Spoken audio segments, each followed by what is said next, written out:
je le disais dans le sommaire, pendant plus d'une heure, une manifestation pourtant interdite s'est constituée autour du collectif Justice pour Adama. Plus d'1 millier de personnes étaient réunies à Paris. Assa Traoré, figure de cette mobilisation, a confirmé sa présence sur les réseaux sociaux avant de se rendre donc place de la République. Certains politiques ont fait le déplacement. C'est une liste non exhaustive. Éric Coquerel, présent, président de la commission des lois à l'Assemblée, je le rappelle.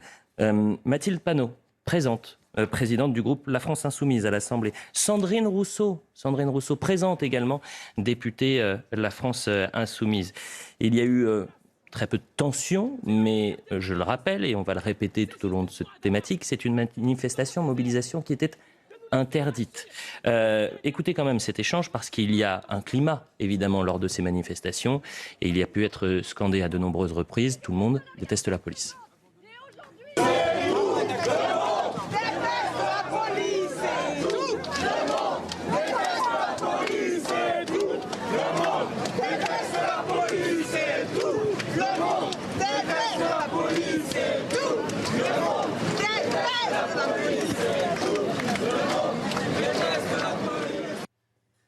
Et pour nous bloquer, ils ont mis un arsenal de guerre. Hier, depuis 2 jours, il y a des hélicoptères sur Beaumont-sur-Oise. La police, l'État français a mis des hélicoptères sur Beaumont-sur-Oise. Ils ont mis un couvre-feu. Il y a des policiers avec des chiens dans notre quartier. Avec la complicité de la SNCF, ils ont bloqué les trains. Ils ont bloqué le bus. Les raisons ne sont pas valables. On nous a prétexté qu'il n'y a pas assez de policiers. Beaumont-sur-Oise est rempli de policiers depuis 3 jours. Aujourd'hui, nous sommes sur la place ici. Il y a énormément de policiers. Ils n'ont tellement rien à faire que les policiers français ont verbalisé toutes les personnes qui ont des t-shirts Adama Traoré. Et on nous dit qu'aujourd'hui, on ne pouvait pas encadrer. Il faut que les vidéos, il faut que les caméras de la France et du monde entier filment et montrent ce qui se passe en France. On veut cacher nos morts. Nos morts ne peuvent même pas exister en étant morts. On veut cacher les violences policières. Dans un instant, mais parce qu'on est en direct avec Denis Jacob, secrétaire général Alternative Police. Merci d'être avec nous, Denis Jacob.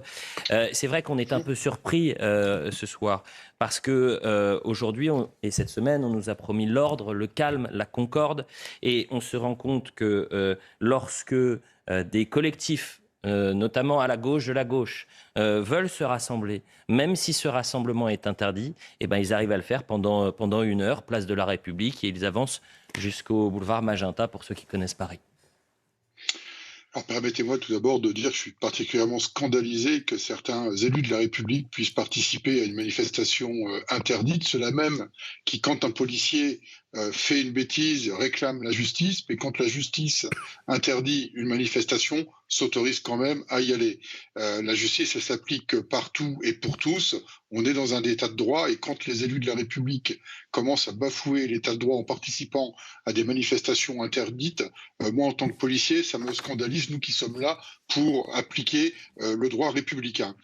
Sur l'organisation de la manifestation, vous imaginez bien que c'est compliqué d'intervenir contre une manifestation interdite dès lors qu'il n'y a pas directement de trouble à l'ordre public, si ce n'est une occupation du terrain, mais elle est pacifique. Moi, ce qui me scandalise également, c'est que c'est normal qu'elle ait été interdite, cette manifestation, et pour cause. Et au-delà du débat politique, on sort d'une semaine de violences urbaines, ça on est tous d'accord, mais il ne faut pas oublier quand même que Mme Traoré, pour la marche blanche de Naël à Nanterre, a appelé à la marche de la révolte, et qu'à la fin de cette marche, on a quand même eu des violences urbaines. De rappeler également que cette marche qui a été organisée le 2 juin 2020, à la fin de cette marche, nous avons également eu des violences. On y vient, Denis Jacob. Permettez-moi de vous couper parce que c'est exactement le point qui est important. Parce que Jean-Luc Mélenchon a bien sûr tweeté en disant quel est le sens de l'interdiction de la marche samedi. Il n'y a jamais eu aucun incident. Pourquoi alors ? Pourquoi ? Jean-Luc Mélenchon, en fait, il ment. Pierre Gentil, on se posait cette question. Quelle sanction dans la première partie ? Quelle sanction quand on participe à une manifestation, à un rassemblement qui est interdit ? La préfecture de police vient de communiquer puisque le délit d'organisation d'une manifestation non déclarée était manifestement caractérisé selon la préfecture, et une procédure judiciaire est donc engagée à l'encontre de l'organisatrice. Denis Jacob, je rappelle que vous êtes secrétaire général Alternative Police. C'est tombé pendant la publicité ce communiqué. J'imagine que, vous ne faites pas politique, mais il y a peut-être un peu de soulagement. C'est de dire qu'aujourd'hui, on ne peut pas manifester en toute impunité quand un rassemblement est interdit. Ça y est, c'est la fois de trop, en quelque sorte. Complètement, et je confirme ce que vous avez dit, Elliot, hein, c'est bien 7 500 € d'amende. J'ai pris connaissance du communiqué également. Oui, s'il n'y avait pas une démarche judiciaire engagée contre cette manifestation qui s'est tenue malgré l'interdiction, ça ouvrirait la voie à tout à chacun de faire ce qu'il veut, quand il veut, comme il veut. Donc c'est pas possible. Je le disais tout à l'heure en première partie, nous sommes dans un état de droit et cet état de droit s'applique à tout le monde. Donc la loi n'a pas été respectée. Donc il doit y avoir sanction. Et je voudrais rajouter, cette manifestation démontre quand même un sacré paradoxe. Vous avez des manifestants qui hurlent, tout le monde déteste la police, mais qui se plaint qu'elle a été interdite parce qu'il n'y a pas assez de policiers pour la sécuriser. Donc on critique la police, on la vilipende à longueur de journée, mais on se plaint de ne pas l'avoir quand on en a besoin pour faire sa propre manif, ce qui est quand même assez incohérent de ceux qui quotidiennement s'en prennent à nous et nous pointent du doigt. Donc ça me fait... Mais si le contexte n'était pas aussi dramatique, je dirais ça me ferait sourire. Mais oui, donc la préfecture engage une procédure judiciaire et c'est très bien ainsi. Ça démontre que la loi s'applique à tous, y compris à ceux qui soutiennent des manifestations comme celle-là.